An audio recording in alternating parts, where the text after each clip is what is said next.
Hi everybody, my name is Jenny Huyền Lê. I am a CEO of EB-5. I have been working in EB-5 since 2010, and I have been working with Matthew Galati, he U.S. attorney, since I think about 7 or 8 years ago. Oh, longer than that. Okay. 2010 as well. Yes, maybe at the same time. And during the past time, Matt Galati had been represent a lot of EB-5 clients in filing I-526, filing 829, as well as filing a lot of mandamus.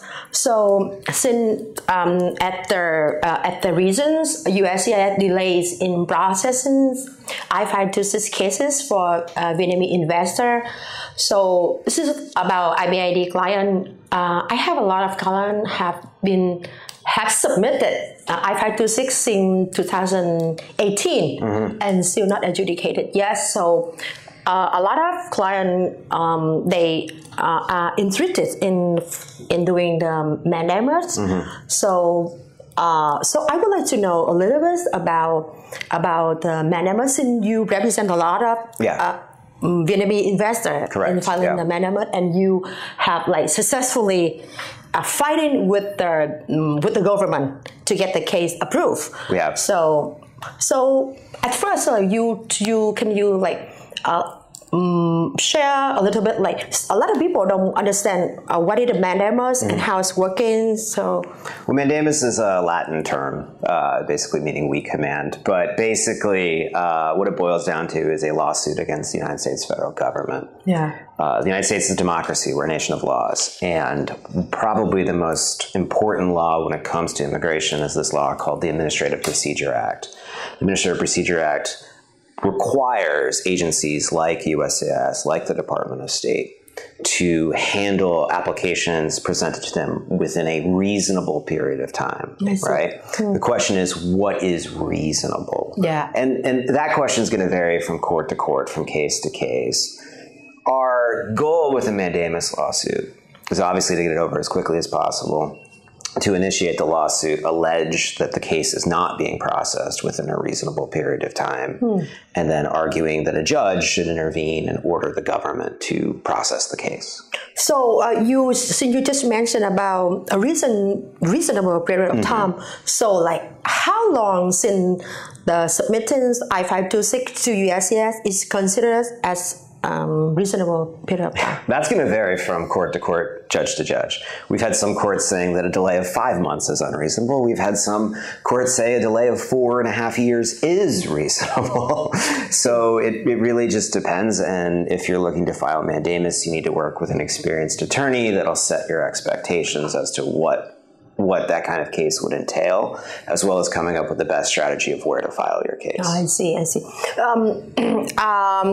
think with the Vietnamese culture, a lot of people think that when you file a mandamus, it means you against the government in some way, and somehow, some way, it have the bad affections on the adjudications of their case. So.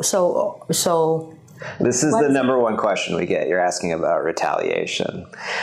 This is the #1 question we get, and it's not just Vietnamese people that ask me about it. It's Chinese people. It's Canadians. We have some concern. It's the whole world. Because it seems that it would make sense. Like, I want this lawsuit to go away. Let's just quickly deny the case. It doesn't work that way.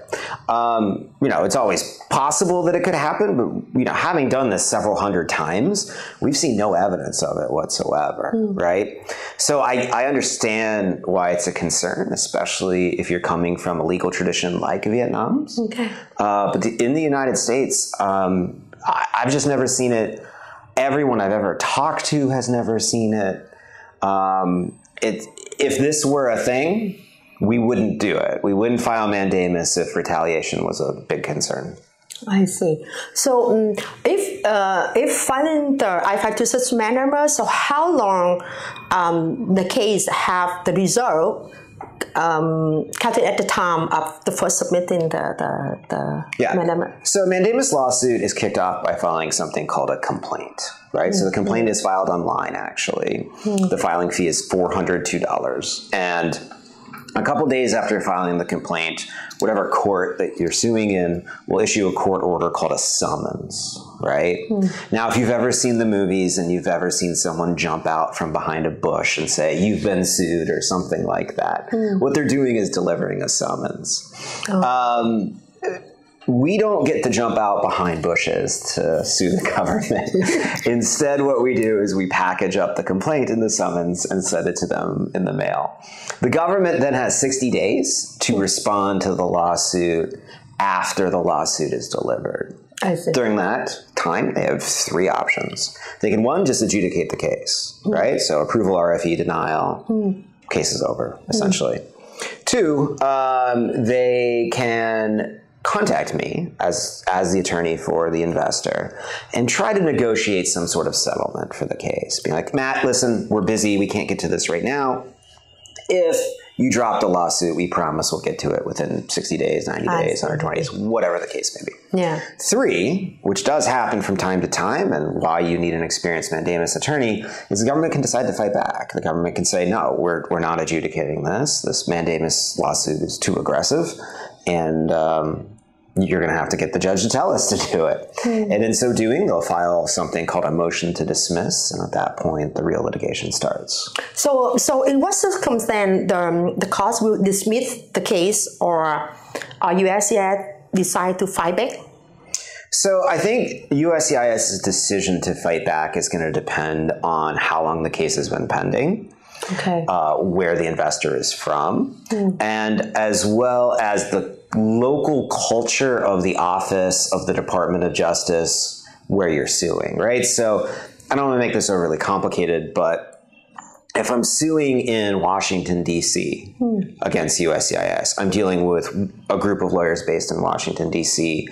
Called the Department of Justice, which is basically the law firm for the government. If I'm suing in Los Angeles, I'm dealing with a completely different set of Department of Justice lawyers. If I'm suing in Seattle, different set, so on and so forth. And I think that where you sue, that local office culture has an effect, an influence on USCIS to some degree, in my experience.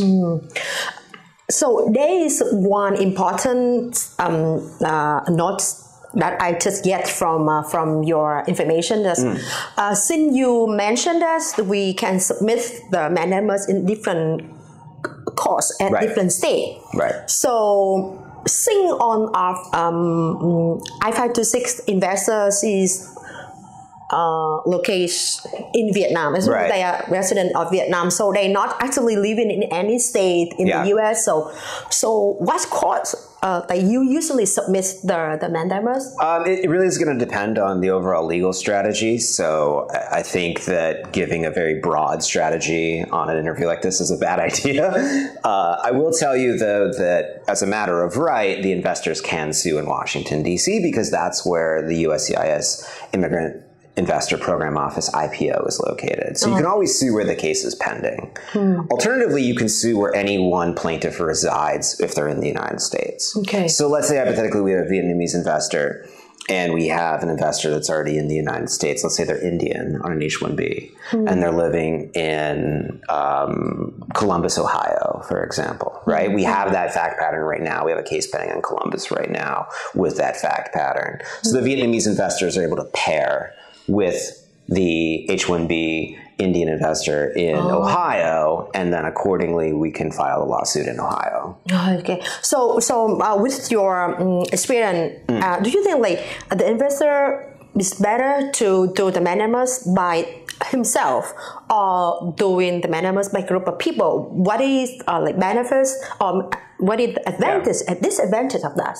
So obviously, if you're by yourself, you're going to get a little more attention from the government because they're only dealing with one plaintiff as opposed to 10 or 15 or however many. Costs are going to be higher, though, for sure, right? Because the way that I think most law firms will structure it is they will offer discounts if you have a larger group of investors, right? You know, one of the following COVID, we used to have to do all of our hearings on Zoom. Following COVID, we've had to fly to courts and appear in person. So, you know, travel costs can easily eat up legal fees very quickly. So moving into a group would account for that and basically be able to predict and cap costs a lot better. The other advantage of a group suit is what I was just mentioning, venue. So the idea that if we want to sue in a particular court and our investors live in a court where we don't want to sue, or that's the only option for them, we can pair them with another investor and move them into the court where we do want the case to proceed. Okay, so beside the financial benefit, they also can have like advantage. There's a strategic benefit too. Oh, okay, yeah. I see it. So do you think that like some of my investor like agree to me that so now USCIS don't know how to adjudicate a case, especially from Vietnam when we haven't like money transfer issue. Yeah. So when we really find a mandamus, we push the government to give the decision within a certain of time. Right. So that may affect to the results of adjudication. So what's your idea on that? So we're having this discussion in mid-November 2023. As of this time, there definitely seems to be a government practice of delaying adjudication of Vietnamese cases, right? Because there is a large number of Vietnamese cases from 2018, even 2017, still pending, early 2019 still pending. I think as of right now, if you're looking at the rest of the world and where their cases are, with the exception of China because of the Chinese backlog, they're adjudicating cases that were filed in mid-2019, right before the minimum investment amount went up, right? So something is going on where the government is putting the Vietnamese cases on the shelf. Mandamus is an effective tool to get them off the shelf, right? So if we file a mandamus, even in courts where there have been some challenges in getting judges to agree with us, like Washington, D.C., filing mandamus on 2018 cases has actually been quite successful.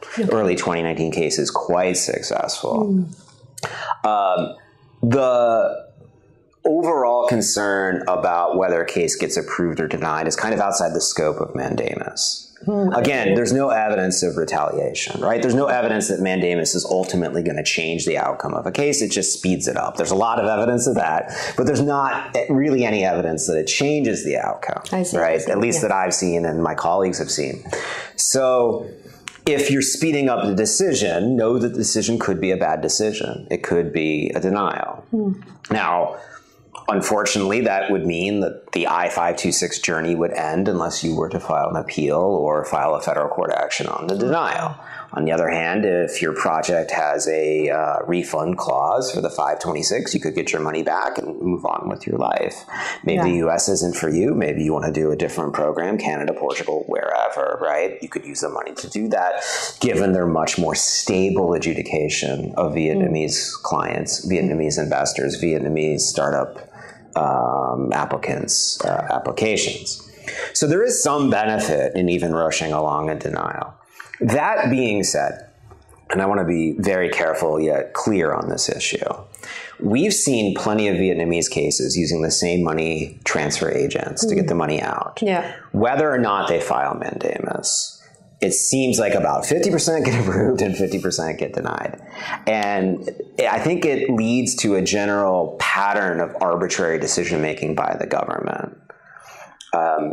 Some colleagues and I are in the bar are working on a potential solution for this problem. We've had some excellent initial discussions, looking forward to carrying those on.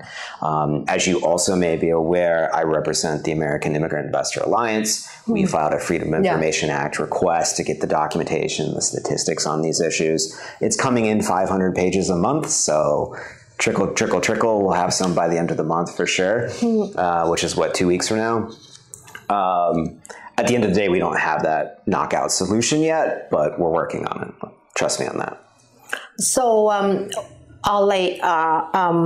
what's your advice to the EB-5 client who consider doing the mandamus at the moment? Well, everybody's going to be different, right? And we didn't even talk about 829s yet, but everybody's going to have different levels of sensitivity to risk. They're going to have different levels of sensitivity to costs, and they're going to have different levels of sensitivity to the anxiety that is anytime you're involved in a lawsuit, right? I mean, there's always that element. So I think it's a little difficult to give general advice, but if your case has been pending for a time period that you feel is too long, or if you feel that people, for lack of a better term, in line behind you or jumping in front of you in line for adjudications, then I think it's smart to have the mandamus discussion with a lawyer. Yeah, I see. So it really depends on the personal circumstance of the EB-5 investor.